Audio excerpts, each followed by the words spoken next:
അഞ്ചാം പാതിരയ്ക്ക് ശേഷം Mithun manual Thomas സംവിധാനം ചെയ്ത് ജയറാം ഒരു ഗ്യാപ്പിന് ശേഷം നായകനായി എത്തുന്ന സിനിമയാണ് ഓസ്ലർ. ഓസ്ലർ അപ്പ് ഇന്ന് തിയേറ്ററുകളിൽ റിലീസ് ആവുകയുണ്ടായി. മമ്മൂട്ടി സിനിമയിൽ ഉണ്ട് എന്നുള്ള രീതിയിലുള്ള പോസ്റ്റർ ഇന്നാണ് അണിയറ പ്രവർത്തകർ പുറത്തുവിട്ടത്.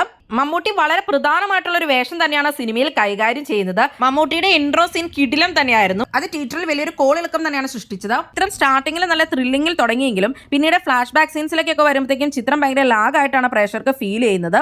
പിന്നെ ഓരോ കഥാപാത്രങ്ങളും കാസ്റ്റ് ചെയ്തിരിക്കുന്നത് വളരെ മിസ്കാസ്റ്റിംഗ് ആയിട്ടാണ് ഫീൽ ചെയ്തത്. ടൈപ്പ് കാസ്റ്റ് ആയിട്ടുള്ള പല ആളുകളെയും വ്യത്യസ്തമായിട്ടൊരു രീതിയിൽ കൊണ്ടുവരാൻ നോക്കിയിട്ടുണ്ടെങ്കിൽ കൂടി എന്നിരുന്നാലും അവരുടെ മുൻകാല ചിത്രങ്ങൾ ഓർമ്മിപ്പിക്കുന്ന തരത്തിൽ നമുക്ക് അവരെ സ്ക്രീനിൽ കാണുമ്പോൾ പലയിടങ്ങളിലും ചിരി വരുന്നുണ്ടായിരുന്നു. സീരിയസ് ആയിട്ടുള്ള സീനിൽ പോലും ആ തരത്തിലുള്ള കാസ്റ്റിംഗ് ആളുകളിൽ ചിരി ഉണ്ടാക്കാൻ വളരെയധികം കാരണമായി എന്ന് വേണം പറയാനായിട്ട്. ചിത്രത്തിന്റെ പ്ലോട്ട് വളരെയധികം വലിച്ചു നീട്ടിയ ഒരു അനുഭവം തന്നെയായിരുന്നു ഉണ്ടായിരുന്നത്. പ്രത്യേകിച്ച് ബാക്ക്ഗ്രൗണ്ട് സ്കോറോ ക്യാമറ വർക്കോ ഒന്നും തന്നെ ഇംപ്രസീവായി തോന്നിയില്ല. സാധാരണ ഒരു യൂഷ്വൽ സസ്പെൻസ് ത്രില്ലർ എന്നല്ലാതെ പ്രത്യേകിച്ച് ഒരു എൻഗേജിംഗ് ഫാക്ടർ സിനിമയ്ക്ക് ഉണ്ടായിരുന്നില്ല എന്ന് വേണം പറയാൻ. കുറച്ചുകൂടി പ്ലോട്ട് ഒന്ന് ട്രിം ചെയ്ത് കാസ്റ്റിംഗും ഒക്കെ കൂടി ബെറ്റർ ആക്കുമായിരുന്നെങ്കിൽ കുറച്ചുകൂടി സിനിമ മികച്ചു നിന്നേനെ എന്നാണ് എനിക്ക് തോന്നിയത്. എന്തായാലും എനിക്ക് സിനിമ ഒരു ആവറേജ് അനുഭവമായിട്ടാണ് തോന്നിയത്. എന്തായാലും നിങ്ങൾ നിങ്ങളുടെ അഭിപ്രായങ്ങൾ കമന്റ് ചെയ്യുക.